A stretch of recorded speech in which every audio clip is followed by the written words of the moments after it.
News and news plus யூடிவியின் மாலை நேர பிரதான செய்திகளோடு இணைந்து கொள்ளும் நான் நிவேதா ஜெகநாதன். விரிவான செய்திகளுக்கு செல்லும் முன்னர் முதலில் இன்றைய தலைப்புச் செய்திகள்.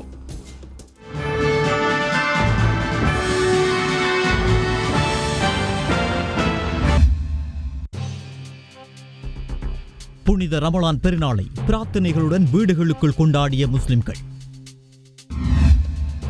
அல் குர்ஆனின் போதனைகளை ஆழ்ந்து பின்பற்ற இந்த ரமலான் சிறந்த சந்தர்ப்பம் என ஜனாதிபதி வாழ்த்துச் செய்தியில் தெரிவிப்பு. வெளிநாடுகளில் வந்த 28 பேருக்கு கோவிட் தொற்று இருப்பதாக இன்று அடையாளம். சமூக இடைவெளியை மறந்தால் ஆபத்தை எதிர்கொள்ளக்கூடும் என எச்சரிக்கை. நாளை முதல் மக்கள் பொது வாழ்க்கைக்கு திரும்புவர் என இந்திய மத்திய அரசு நம்பிக்கை. தேவாலயங்களை திறக்க மறுக்கும் ஆளுநர்களை எச்சரிக்கும் டொனால்ட் ட்ரம்ப்.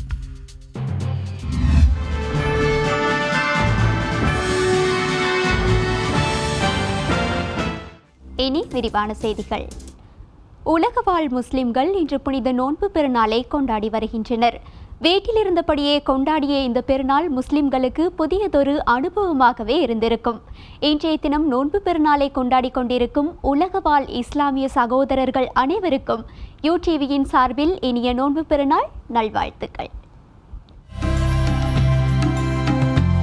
இஸ்லாமிய மாத கணக்கீடு சந்திரனின் சுழற்சியை வைத்தே கணிக்கப்படுகின்றது. சந்திர இயக்க மாதங்களில் 9வது மாதமாகிய ரமலான் மாதத்தில் இஸ்லாமியர்களின் திருமறையான புனித அல் குர்ஆன் மனிதனுக்கு வழிகாட்டியாக இருக்கப்படுகின்றமையால் இந்த மாதம் இஸ்லாமியர்களுக்கு முக்கிய மாதமாக கருதப்படுகின்றது. ரமலான் மாத பிறை தென்பட்டதும் இஸ்லாமியர்கள் சூரியன் உதிப்பதற்கு முன்னால் பின்னிரவில் தமது உணவு வேளையை எடுப்பதன் மூலம் நோன்பு பிடித்து அன்றைய நாள் முழுவதும் உண்ணாமல் பருகாமல் தீய செயல்களில் ஈடுபடாமல் சூரியன் மறையும் நேரத்தில் மீண்டும் தமது ஆகாரங்களை புசிப்பதன் மூலமாக தமது நோன்பை திறக்கின்றனர். ரமலான் மாதத்தை தொடர்ந்து ஷவ்வால் மாதத்தின் தலைப்பிறை தென்பட்டதும் நோன்பு பெருநாள் கொண்டாடப்படுகின்றது. ஒரு மாத காலம் இறைவன் கட்டளைக்கு முற்றிலும் அடிபணிந்து பசித்திருந்தும் தாகித்திருந்தும் புலன்களை கட்டுப்படுத்தி நோன்பு நூற்ற முஸ்லிம்கள் கடமையை நிறைவேற்றிய மகிழ்ச்சியையும் களிப்பையும் இந்த தினத்தில் வெளிப்படுத்துகின்றனர். காலையில் குளித்து சிறந்த ஆடைகளை அணிந்து தொழுகைக்காக அனைவரும் ஒன்று சேர்ந்து ஆற கட்டி தழுவி வாழ்த்துக்கள் பரிமாறி உறவினர்கள் வீடுகளுக்கு சென்று பெருநாளை கொண்டாடுவர். ஆனால் இம்முறை கொரோனா தொற்று நோயின் பரவலின் காரணமாக உலகளாவிய முஸ்லிம்களும் இலங்கை வாழ் முஸ்லிம்களும் பெருநாள் கொண்டாட்டங்களை தமது இல்லங்களுக்குள் மட்டுப்படுத்தி எளிமையாக கொண்டாடுகின்றனர். நாட்டின் பல்வேறு இடங்களிலும் இன்று அமைதியான முறையில் நோன்பு பெருநாள் கொண்டாடப்பட்டது. இதேவேளை வீடுகளுக்குள்ளேயே நோன்பு பெருநாள் இன்று கொண்டாடியதாக எமது செய்தியாளர்கள் தெரிவிக்கின்றனர். உலகில் ஏற்பட்டுள்ள கொரோனா அச்சுறுத்தலினால் இம்முறை முஸ்லிம்கள் ரமலான் நோன்பு பெருநாளை சமூக இடைவெளியை பேணி வீட்டுக்குள்ளேயே கொண்டாட வேண்டிய நிலை ஏற்பட்டது. நாடு முழுவதும் இன்று போலீஸ் ஊரடங்கு சட்டம் அமல்படுத்தப்பட்டுள்ள நிலையில் தமது வீடுகளுக்குள்ளேயே ரமலான் பண்டிகையை முஸ்லிம் மக்கள் கொண்டாடியதாக எமது செய்தியாளர்கள் தெரிவித்தனர். அம்பாறை மாவட்ட முஸ்லிம் மக்கள் இம்முறை ரமலான் நோன்பு பெருநாளை எளிமையான முறையில் கொண்டாடி வருகின்றனர். மாவட்டத்தில் உள்ள பள்ளிவாயல்களில் பெருநாளிற்கான தக்பீர் சொல்லப்பட்ட நிலையில் தத்தமது வீடுகளிலிருந்து அனைத்து முஸ்லிம் மக்களும் மிக எளிமையான முறையில் ரமலான் பண்டிகை தொழுகையினை முன்னெடுத்திருந்தனர். மேலும் நோன்பு பெருநாள் வழமை போன்று இம்முறை பள்ளிவாயல்களிலோ திறந்த வழிகளிலோ அல்லது மைதானங்களிலோ தொழுகைகள் நடத்தப்படவில்லை என்பதுடன் பெரும்பாலும் வீடுகளுக்குள்ளேயே தொழுகைகள் மட்டுப்படுத்தப்பட்டிருந்தன. திருகோணமலை மாவட்டத்தின் கந்தளாய் பிரதேசத்தில் உள்ள பள்ளிவாயல்கள் மூடப்பட்டுள்ள நிலையில் வீடுகளிலிருந்து இன்று பெருநாள் தொழுகைகளை மக்கள் விமர்சையாக கொண்டாடினார்கள். அத்தோடு அரசாங்கத்தின் சட்ட திட்டங்களுக்கு கட்டுப்பட்டு செயற்பட்டதையும் காணக்கூடியதாக இருந்தது.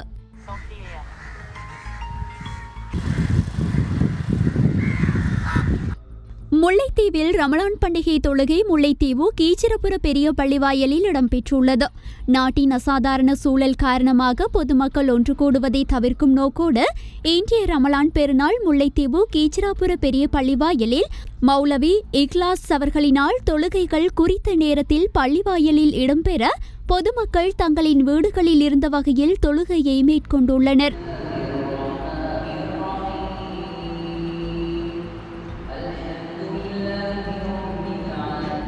வவுனியாவில் இன்று பள்ளிவாயல்கள் மூடப்பட்டிருந்ததுடன் இஸ்லாமிய மக்கள் தமது வீடுகளிலேயே தொழுகைகளில் ஈடுபட்டு தமக்குள் நோன்பு பெருநாள் வாழ்த்துக்களை பரிமாறி அமைதியான முறையில் கொண்டாட்டங்களில் ஈடுபட்டனர்.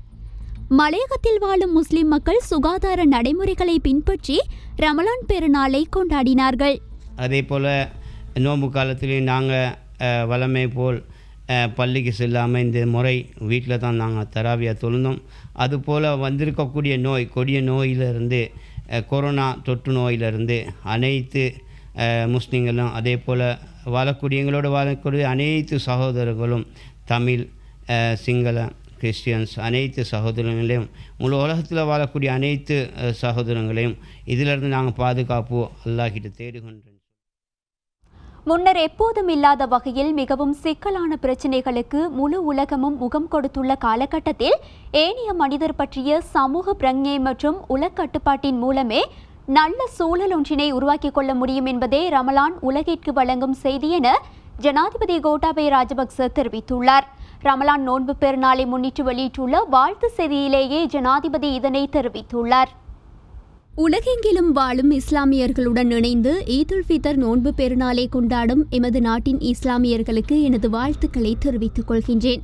உலகெங்கிலும் உள்ள இஸ்லாமியர்கள் ஒரு மாத காலம் நோன்பிருந்து புதிய பிறை பார்த்து கொண்டாடும் ஈத் உல் ஃபித்ர் நோன்பு பெருநாள் இஸ்லாமிய சமய நாட்காட்டியில் ஒரு முக்கிய பண்டிகையாகும். இஸ்லாத்தின் ஐம்பெரும் தூண்களில் ஒன்றான அஸ்ஸம் அல்லது ரமலான் நோன்பு உலகாயுத ஆசைகளில் இருந்து விலகி ஒரு தூய முன்னுதாரணமான வாழ்வொழுங்கையை பின்பற்றி வாழ்வதன் முக்கியத்துவத்தினை எடுத்து காட்டுகின்றது. உலகெங்கிலும் பசியினால் வாடுவோருக்கு உதவுவதற்கும் உள்ளத்தை கட்டுப்படுத்துவதற்கான ஆற்றலை வளர்த்துக் கொள்வதற்கும் இது ஒரு சிறந்த சந்தர்ப்பமாகும் என இஸ்லாமியர்கள் கருதுகின்றனர். முன்னெப்போதும் இல்லாத வகையில் மிகவும் சிக்கலான பிரச்சினைகளுக்கு முழு உலகமும் முகம் கொடுத்துள்ள காலகட்டத்தில் ஏனைய மனிதர் பற்றிய சமூக பிரக்ஞை மற்றும் உலக கட்டுப்பாட்டின் மூலமே நல்ல சூழலை உருவாக்கிக் கொள்ள முடியும் என்பதே ரமலான் உலகிற்கு வழங்கும் செய்தியாகும். இலங்கை சமூகத்தின் இஸ்லாமிய சகோதரத்துவம் வரலாறு நெடுகிலும் உலகிற்கு முன்னுதாரணமாகும்.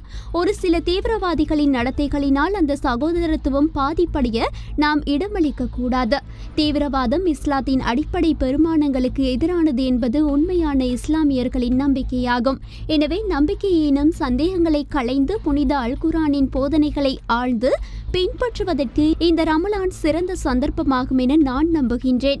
ரமலான் மூலம் கிடைக்கும் உயர் பெருமானங்கள் உலகிற்கு அமைதியை கொண்டு வரட்டும் என்ற எதிர்பார்ப்புடன் இலங்கையிலும் உலகெங்கிலும் உள்ள இஸ்லாமியர்களுக்கு மகிழ்ச்சி நிறைந்த ஈத் உல் ஃபித்ர் நோன்பு பெருநாள் வாழ்த்துக்களை தெரிவித்துக் கொள்கின்றேன். இவ்வாறு ஜனாதிபதி தனது வாழ்த்து செய்தியில் தெரிவித்துள்ளார். இதேவேளை பிரதமர் மஹிந்த ராஜபக்ச தனது ட்விட்டரில் நோன்பு பெருநாள் வாழ்த்துக்களை தெரிவித்துள்ளார். இலங்கை வாழ் முஸ்லிம்களுக்கும் உலகில் நோன்பு பெருநாளை கொண்டாடும் முஸ்லிம்களுக்கும் இனிய நோன்பு பெருநாள் நல்வாழ்த்துக்களை தெரிவித்துக் கொள்வதாக பிரதமர் குறிப்பிட்டார். நாட்டில் கொரோனா வைரஸ் தொற்றாளர் எண்ணிக்கை 1118 உயர்வடைந்துள்ளது. இன்றைய தினம் மேலும் 29 பேர் கொரோனா தொற்றாளர்களாக அடையாளம் காணப்பட்டுள்ளனர். கொரோனா வைரஸால் பாதிக்கப்பட்ட 674 பேர் முழுமையாக குணமடைந்துள்ளனர். இன்றைய தினம் மேலும் 28 பேர் கொரோனா தொற்றாளர்களாக அடையாளம் காணப்பட்டுள்ளனர். இவ்வாறு அடையாளம் காணப்பட்டவர்களில் 17 பேர் குவைத்திலிருந்து நாடு திரும்பிய நிலையில் தனிமைப்படுத்தலுக்கு உட்பட்டிருந்தோர் என சுகாதார அமைச்சு தெரிவித்துள்ளது.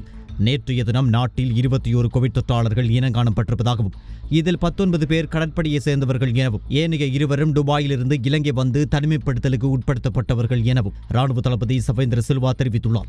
இதேவேளை கோவிட் வைரஸை கண்டறிவதற்காக இலங்கையில் 53,092 PCR பரிசோதனைகள் மேற்கொள்ளப்பட்டுள்ளதாக சுகாதார மேம்பாட்டு பணியகம் குறிப்பிட்டுள்ளது. நேற்றைய தினம் 1998 PCR பரிசோதனைகள் மேற்கொள்ளப்பட்டுள்ளன. இன்று மாலை 6 மணி வரையிலான நிலவரப்படி இலங்கையில் கொரோனா வைரஸ் தொற்றாளர் எண்ணிக்கை 1117 உயர்வடைந்துள்ளது.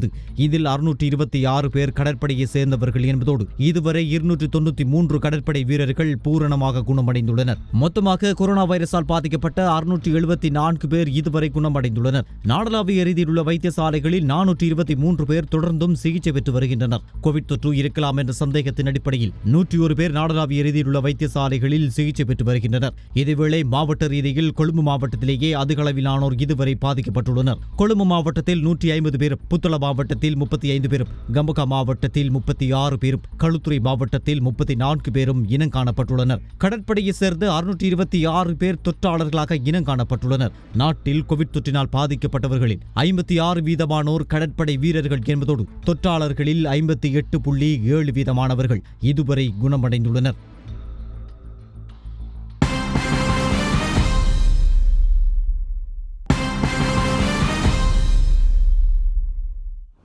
செய்திகள் தொடர்கின்றன. நோய் அறிகுறிகள் தென்படாத தொற்றாளர்களினால் சமூகத்திற்குள் மீண்டும் கோவிட் தொற்றும் பரவும் அபாயம் இருப்பதாக மருத்துவர் சுகத் சமரவீர தெரிவித்துள்ளார்.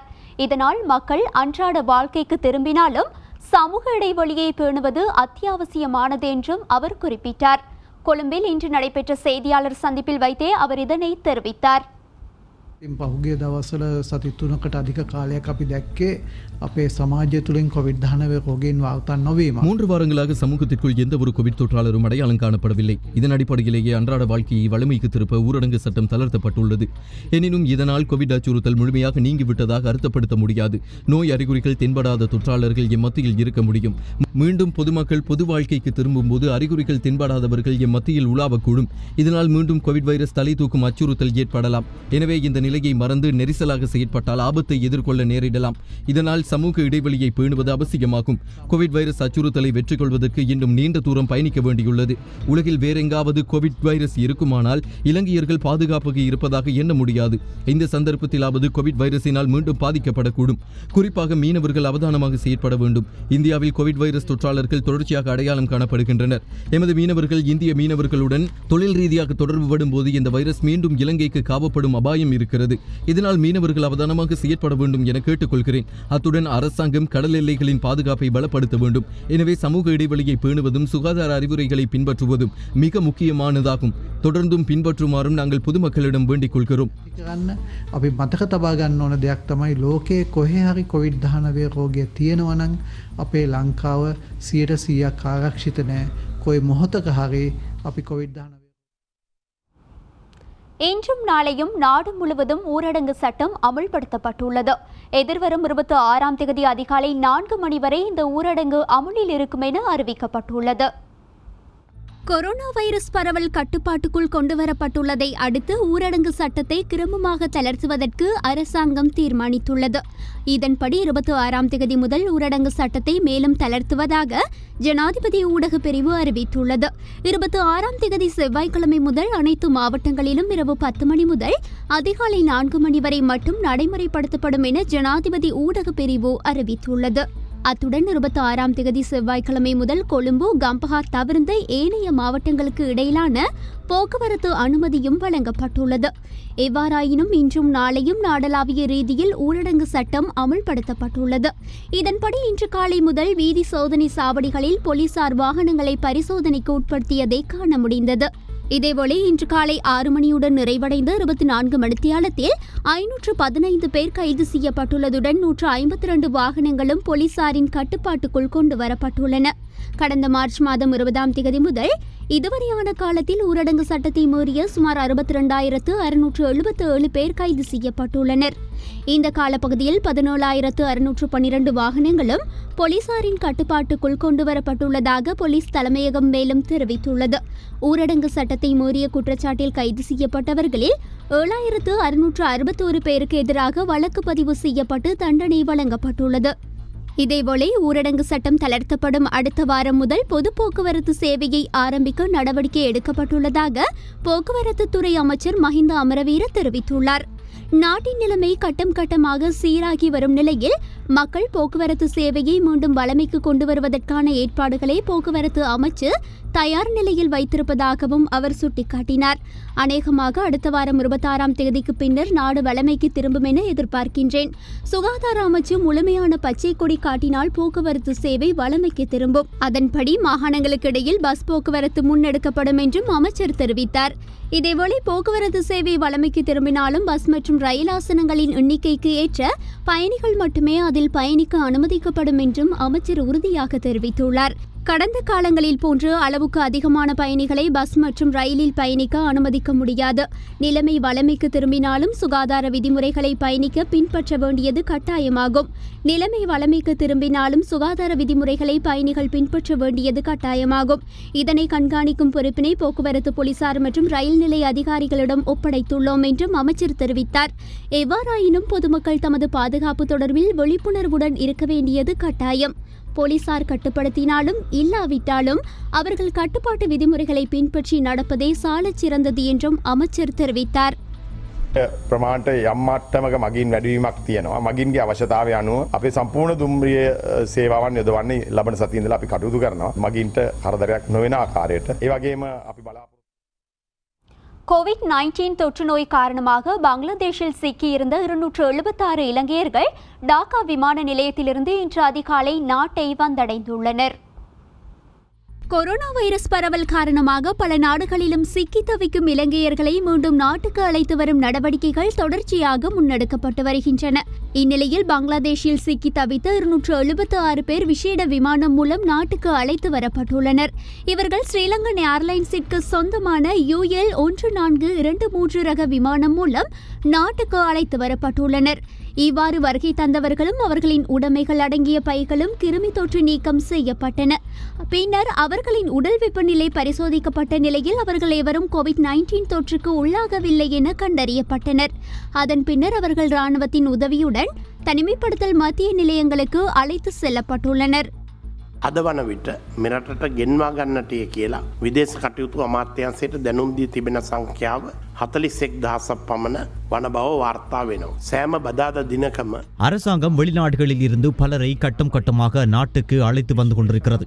இவர்களில் சிலர் தனிமைப்படுத்த நிலையங்களுக்கு அனுப்பி வைக்கப்பட்டதை அடுத்து கொரோனா தொற்றாளர்களாக அடையாளம் காணப்பட்டுள்ளனர். இதனால் நாட்டில் தேசிய சுகாதாரத்தையும் ஒவ்வொரு மனிதனின் தனிப்பட்ட சுகாதாரத்தையும் கருத்தில் கொண்டு வெளிநாடுகளில் இருந்து வருகை தரும் அனைவரும் தனிமைப்படுத்தலுக்கு உட்படுத்தி வருகிறோம். இந்த பணியை ராணுவத்தினர் மேற்கொண்டு வருகிறார்கள். தனிமைப்படுத்தலுக்கான போதிய இடம் இல்லாத காரணத்தினால் ஹோட்டல்கள், சில தனியார் நிறுவனங்களின் கட்டடங்கள், அரசு சார்பற்ற நிறுவனங்களின் கட்டடங்கள் பயன்படுத்தப்படுகின்றன. தற்போது 3000க்கும் அதிகமான மாணவர்கள் அழைத்து வரப்பட்டுள்ளார்கள். இன்னும் 3000 மாணவர்களை அழைத்து வர நடவடிக்கையும் எடுக்கப்பட்டுள்ளது. அதே நேரம் தனிமைப்படுத்தலுக்கு உட்படுத்தப்பட்டுள்ள சிலர் குறிப்பிட்ட கால எல்லையை நிறைவு செய்து நோய் தொற்று இல்லை என்று உறுதிப்படுத்தப்பட்ட நிலையில் அவர்களின் வீடுகளுக்கு அனுப்பி வைக்கப்பட்டுள்ளனர். நாம் தற்போது தனிமைப்படுத்த நிலையங்களின் எண்ணிக்கையை அதிகரித்துள்ளோம். எனினும் அனைத்தும் ஒரு வரையறைக்குள் தான் நடைபெற்று வருகிறது. எனவே கொரோனா வைரஸை சமூகத்துக்குள் பரவ விடாமல் தடுப்பது எம் அனைவரதும் பொறுப்பாக உள்ளமையால் மக்கள் இதனை உணர்ந்து செயற்பட வேண்டும் என கேட்டுக்கொள்கின்றோம். இது அரசாங்கத்துக்கும் பாரிய ஒத்துழைப்பாக அமையும் எனவும் தெரிவித்தார். තමන්ගේ රට තුළ තිබෙන තත්ත්වයක් අපි මුණ දෙන ගැටලුවත් පිළිබඳ අවධානය යොමු කරමින් ඉවසීමෙන් යුතුව කල්ගත කරන ලෙස ඉල්ලා සිටිනවා. ගෙන්න ගැනීම සඳහා අවශ්‍ය හැම පියවරක්ම ගන්න බව. ஊரடங்கு சட்டம் அமுலில் இருந்தபோது உப போலீஸ் பரிசோதகர் ஒருவர் மீது வாள்வெட்டு தாக்குதல் நடத்தப்பட்டுள்ளது. யாழ்ப்பாணம் காங்கேசன்துறை கீரிமலை பிரதேசத்தில் இந்த சம்பவம் நடந்துள்ளது. ஊரடங்கு சட்டம் அமலில் இருந்தபோது காங்கேசன்துறை கீரிமலை பிரதேசத்தில் 2 தரப்பினருக்கு இடையே மோதல் ஒன்று இடம்பெறுவதாக கிடைத்த தகவலை அடுத்து யாழ்ப்பாணம் காங்கேசன்துறை போலீசாருக்கு தகவல் கிடைத்துள்ளது. இதன்போது அங்கு சென்ற காங்கேசன்துறை உப போலீஸ் பரிசோதகர் வாழ்வெட்டுக்கு இலக்காகி தெல்லிப்பளை வைத்தியசாலையில் அனுமதிக்கப்பட்டுள்ளார். இந்த சம்பவம் நேற்றிரவு 10:30 மணியளவில் இடம்பெற்றுள்ளது. சங்கானையை சேர்ந்த 35 வயதான உப போலீஸ் பரிசோதகர் ஒருவரே வாழ்வெட்டுக்கு இலக்காகியுள்ளார். போலீசாரின் வருகையை அறிந்து வன்முறையில் ஈடுபட்டோர் தப்பியோடியுள்ளதாக போலீசார் தெரிவித்துள்ளனர். அவர்கள் மறைந்திருக்கலாம் என்று சந்தேகிக்கப்படும் வீட்டின் படலையை திறந்து உள்ளே செல்ல முற்பட்ட போது உப போலீஸ் பரிசோதகர் மீது வாள்வெட்டு தாக்குதல் நடத்தப்பட்டுள்ளது.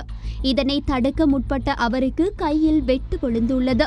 சம்பவத்தை அடுத்து போலீஸ் அலுவலகரை வாளால் வெட்டியவர் உட்பட 3 பேர் கைது செய்யப்பட்டுள்ளனர். அவர்களிடம் வாளொன்றும் கைப்பற்றப்பட்டுள்ளது. இந்த சம்பவம் தொடர்பில் காங்கேசன்துறை போலீசார் விசாரணைகளை முன்னெடுத்து வருகின்றனர்.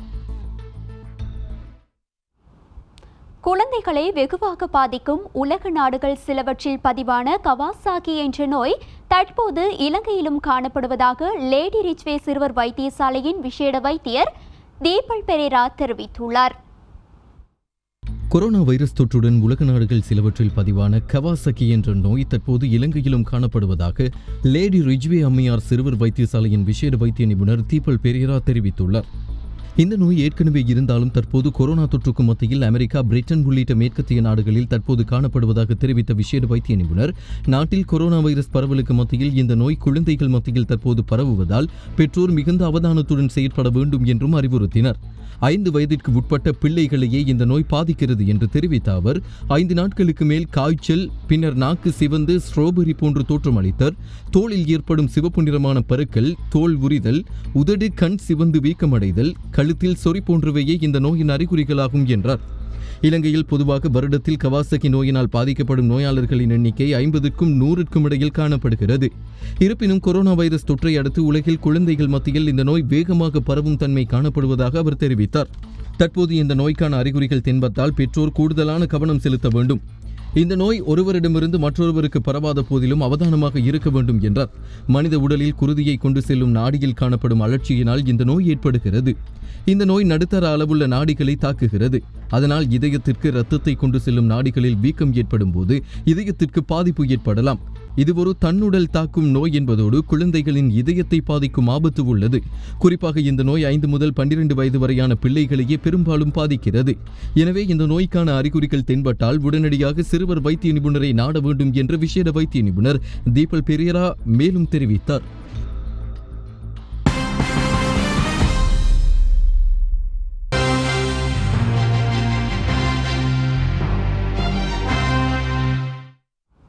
இந்தியாவில் நாளை 25ஆம் தேதிக்கு பின்னர் மக்கள் இயல்பு வாழ்க்கைக்கு திரும்புவார்கள் என இந்திய மத்திய அரசு நம்பிக்கை வெளியிட்டுள்ளது.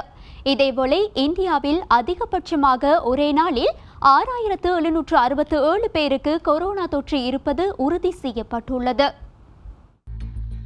இந்தியாவில் இதுவரை இல்லாத அளவுக்கு அதிகபட்சமாக கடந்த 24 மணி நேரத்தில் 6767 பேருக்கு கொரோனா பாதிப்பு ஏற்பட்டுள்ளது. 147 பேர் இறந்துள்ளனர்.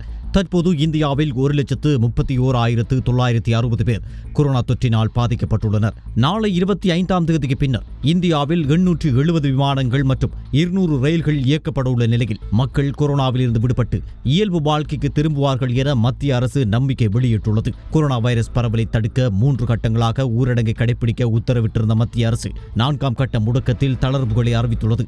இந்நிலையில் மக்களை இயல்பு வாழ்க்கைக்கு கொண்டு வரும் நோக்கில் வரும் ஜூன் 1ஆம் தேதி முதல் 200 ரயில்களை முக்கிய நகரங்களுக்கு இயக்க முடிவெடுத்து பயண சீட்டுகளுக்கான முன்பதிவுகளும் தொடங்கப்பட்டுள்ளன. மேலும் நாளை முதல் உள்நாட்டு விமான சேவையும் தொடங்கவுள்ள நிலையில் நாடு முழுவதும் 870 விமானங்கள் இயக்கப்படலாம் என தெரிவிக்கப்படுகிறது. இதேவேளை டெல்லி எய்ம்ஸ் மருத்துவமனையின் மூத்த மருத்துவர் கொரோனா தொற்றால் உயிரிழந்தார். 79 வயதான ஜிதேந்திரநாத் பாண்டே எய்ம்ஸ் மருத்துவமனையின் நுரையீரல் துறையின் இயக்குநராகவும் பேராசிரியராகவும் பணியாற்றி வந்துள்ளார். ஜிதேந்திரநாத் பாண்டேவுக்கும் அவரது மனைவிக்கும் கொரோனா தொற்று இருப்பது கடந்த செவ்வாய்க்கிழமை தெரிய வந்தது. அவருக்கு லேசான அறிகுறிகளை இருந்ததால் வீட்டிலேயே தனிமைப்படுத்தப்பட்டிருந்தார் என எய்ம்ஸ் மருத்துவமனையின் இயக்குநர் தெரிவித்துள்ளார். மக்கள் வழிபாட்டிற்காக தேவாலயங்களை திறக்க மறுக்கும் மாகாண ஆளுநர்கள் அதற்கான விலையை கொடுக்க வேண்டியிருக்கும் என அமெரிக்க ஜனாதிபதி டொனால்ட் ட்ரம்ப் எச்சரிக்கை விடுத்துள்ளார். இதேவேளை அமெரிக்காவில் கொரோனாவினால் உயிரிழந்தவர்களின் எண்ணிக்கை 1,00,000ஐயும் நெருங்குகின்றது.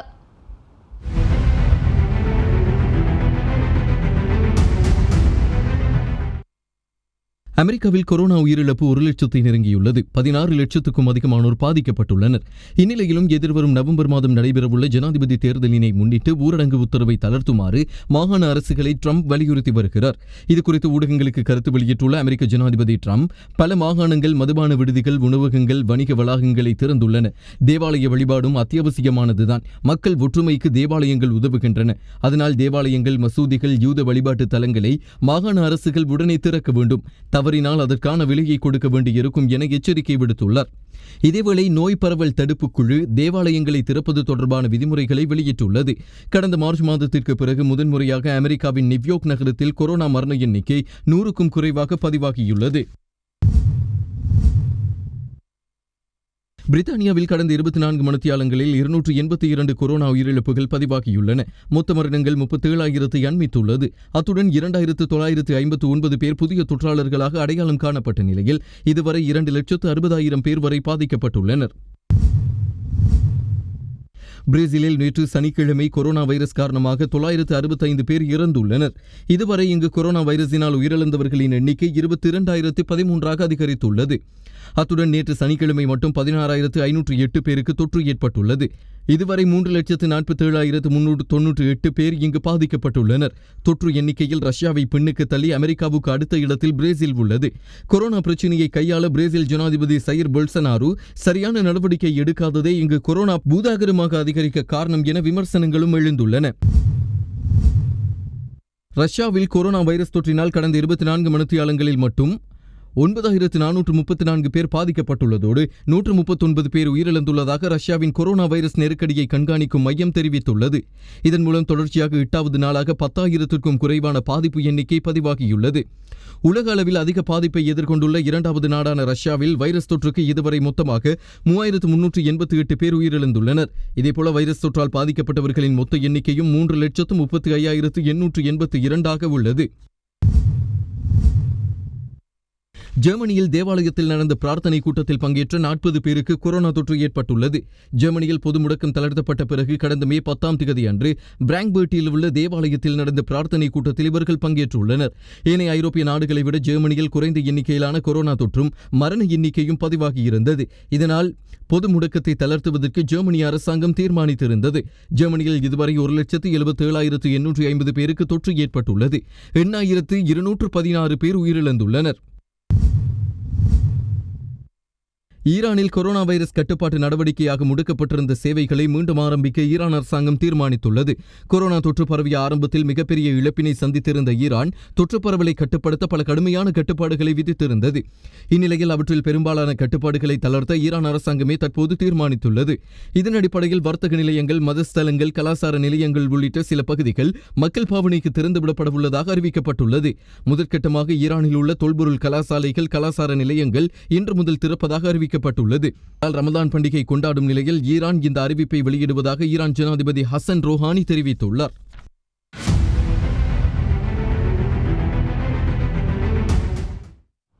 விமானத்தின் நடுப்பகுதியை அழிக்கக்கூடிய லேசர் ஆயுதத்தை வெற்றிகரமாக சோதித்துள்ளதாக அமெரிக்காவின் பசிபிக் கடற்படை தெரிவித்துள்ளது. விமானத்தின் நடுப்பகுதியை அழிக்கக்கூடிய லேசர் ஆயுதத்தை அமெரிக்கா வெற்றிகரமாக சோதித்துள்ளதாக அமெரிக்காவின் பசிபிக் கடற்படை தெரிவித்துள்ளது. கொரோனாவின் பாதிப்புகள் முழுமையாக குறையாத நிலையில் அமெரிக்கா இந்த சோதனையை நடத்தியுள்ளது. உலகிலேயே முதன்முறையாக இதுபோன்றதொரு அதிநவீன லேசர் ஆயுதத்தை உருவாக்கியுள்ளதனை எண்ணி பெருமிதம் கொள்வதாக அமெரிக்கா அறிவித்துள்ளது.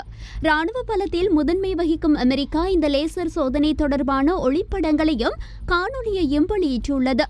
இந்த காணொலியில் வானில் பறந்து வரும் ஆளில்லா விமானம் ஒன்றின் நடுப்பகுதியை லேசர் ஒளி குறிவைத்து வீழ்த்துகின்றது. லேசர் ஆயுத அமைப்பு செயன்முறையாளர்கள் சோதனை இடம்பெற்ற இடத்தை குறிப்பிடவில்லை. எனினும் கடந்த மே 16ஆம் தேதி இந்த சோதனை பசிபிக் பகுதியில் நிகழ்ந்ததாக மட்டும் அறிவிக்கப்பட்டுள்ளது. இத்துடன் எமது மாலை நேர பிரதான செய்தி அறிக்கை நிறைவு பெறுகின்றது. தொடர்ந்தும் யூடிவியின் நிகழ்ச்சிகளோடு இணைந்திருங்கள்.